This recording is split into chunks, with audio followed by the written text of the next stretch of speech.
presented by MRS Music.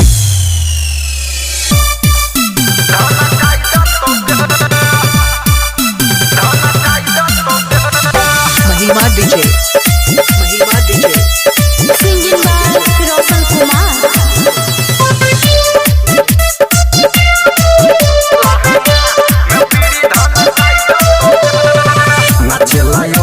तुझिला Madhubani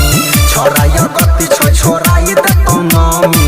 छोरी सुन नाचलाय तुझिला मधुबनी छोराय गति छोराई दतनमी सत्य जबे तोरा सुताई दतबे लहंगा में बीड़ी धान काई दतोगे लहंगा में बीड़ी धान काई दतोगे लहंगा में बीड़ी धान काई दतोगे महिमा डीजे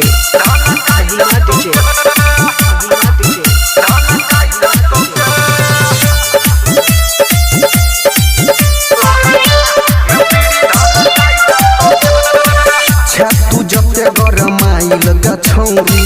देख पूरा ठंडाई गे कोरा में धके बसैठा का छोरा ले तो मजा उठाई गे तू जबते गरमाइल गछौरी देख पूरा ठंडाई गे कोरा में धके बसैठा का छोरा ले तो मजा उठाई गे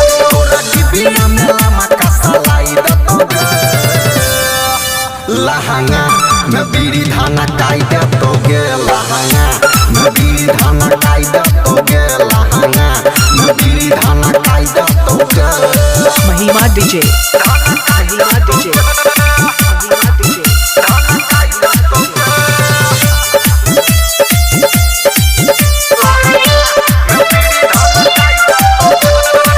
बढ़ल तोहर डिमांड गछौरी नाचे छराई का मधेपुरा के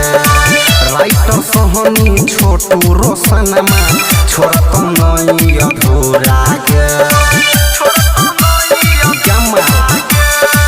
बढ़ल तोहर डिमांड गछौरी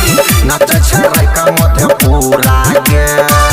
राइटर सोहनी छोटू रोशनमा छोरा तो नई अधूरा के छोरी उठा बसटाई के तराई लबोगे लहंगा में बीड़ी धाना काई दतोगे लहंगा में बीड़ी धाना काई दतोगे लहंगा में बीड़ी धाना काई दतोगे धुआं धुआं कर दो गोदाम के।